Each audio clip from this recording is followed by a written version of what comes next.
Ever wondered who the Minions served during World War II, considering they've been around for thousands of years? And if they were in Egypt when the pyramids were built, were they the guys holding the whips? Today, we're gonna unveil the biggest and most sinister secrets and facts involving the Minions that you can't even imagine. Stick with us until the end to discover each of these 10 shocking facts about Gru's henchmen now. They've killed all their bosses. If I told you that the Minions were responsible for the death of all their bosses so far, would you believe it? Of course, they didn't do any of it on purpose, which doesn't change the fact that they were responsible for the extermination of the bosses. After the Minions evolved and became bipeds, they participated in the death of their first terrestrial boss, the Tyrannosaurus. Then they had the brilliant idea to make the caveman use a prehistoric bug zapper to defend himself from a giant bear. Then they knocked down the pyramid on top of the pharaoh and turned Dracula into dust. Literally. And after practically blowing up Napoleon with a cannonball, they even made the abominable snowman kick the bucket with a huge chunk of ice on his head. Yes, he actually died!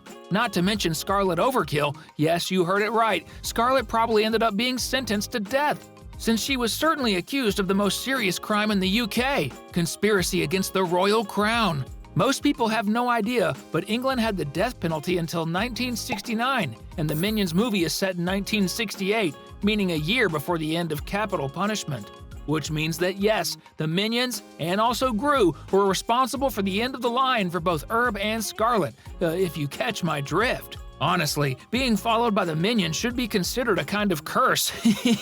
Everyone they serve, one way or another, comes to a bad end. It seems like only Gru has gotten away with it, at least for now.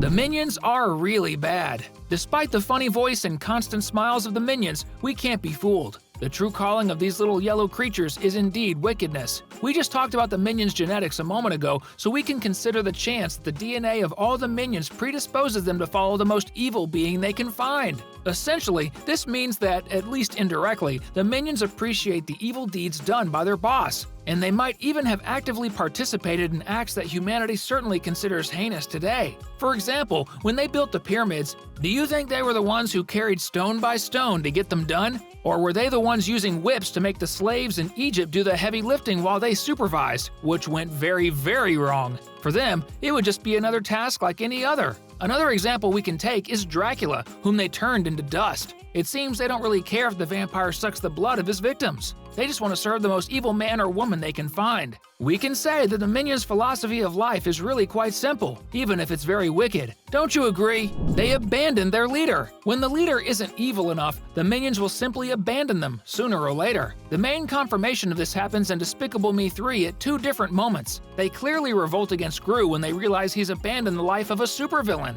Mel shows images of Gru before and after, and we see them cheering wildly in every scene where Gru is seen committing crimes and performing acts of villainy from his glorious past as a supervillain. In other words, the Minions really want someone bad as their boss. The second moment confirming this happens at the end of the film, when we see a huge group of Minions, probably not all of them, boarding with Dru to carry out criminal acts. And we can see that they are quite excited about the possibility of serving someone evil again. We just hope Dru doesn't meet the same fate as the Minions' previous masters.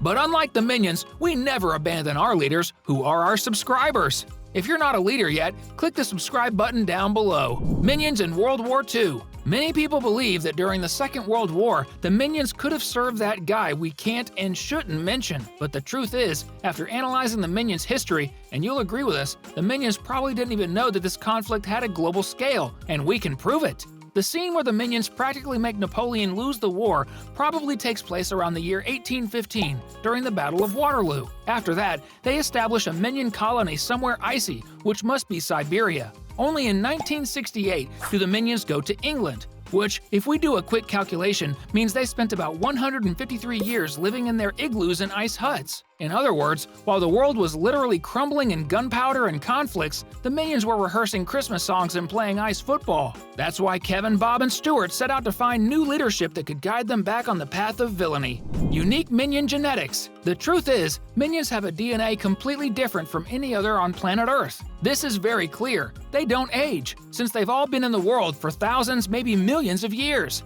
And there's also not a single minion with a single gray hair yet. Moreover, they can survive in space without oxygen. And they also have the ability to stretch parts of their bodies, something they themselves didn't even know they could do. This raises a lot of suspicion about whether the minions are really from planet Earth. There's a theory that suggests those little single-celled beings at the beginning of the movie might actually be skin cells from some alien that came to Earth and ended up evolving and gaining a life of their own. Which would explain a lot, since there really isn't any living being on Earth that looks like the little yellow creatures.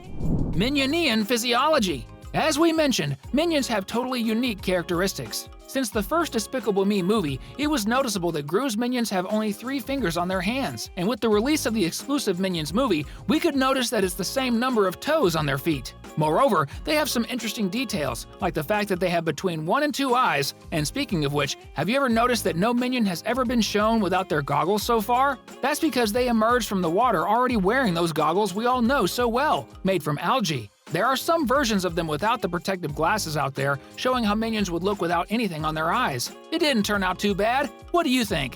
Hairstyles. The 899 minions that exist are very similar to each other. But over the years, we've started to identify some differences among them, like their height and even their width. Isn't that right, Otto? But there's a very interesting detail about the minions that most people still don't know. They have 6 different types of hair. The first 5 were known in the early movies of the franchise, which include combed hair, short hair, sprout-like hair, spiky hair, and completely bald, which are the majority of them. And in Despicable Me 3, a new haircut was included for Minion Mel, who has hair only on the sides of his head, as if he were balding.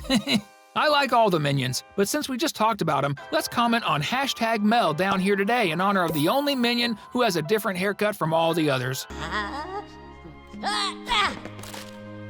Created bananas.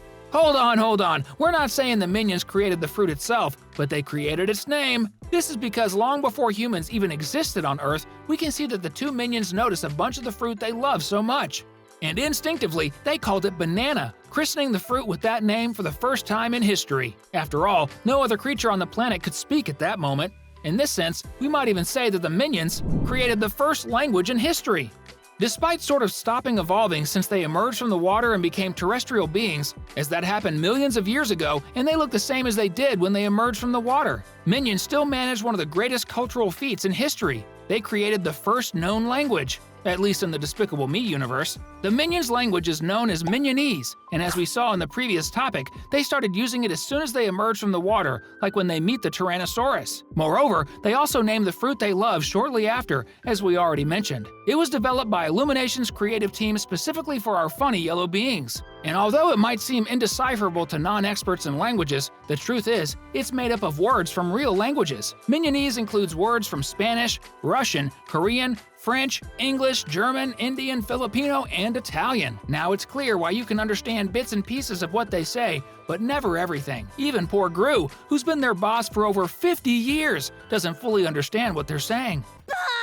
Minion Details. And to wrap it up, we have some very interesting details that you probably hadn't noticed yet. For example, usually taller minions like Kevin usually have grown hair, like Sprouts, and with some exceptions, single-eyed minions are usually short like Stuart. Moreover, minions have some words they use quite frequently, like pido, which means I'm sorry. They also say bello a lot, which means hello in Minionese. And of course, banana, which we all know what it is. These are the 10 incredible facts, some of them quite shocking, about the minions that we discovered in the movies of the Despicable Me franchise. Still, I have to say that I really like the minions a lot and always have fun with them. And you? With you in mind, we've selected 2 videos you might enjoy watching, and they're appearing right now. Just choose one of them and have fun, alright?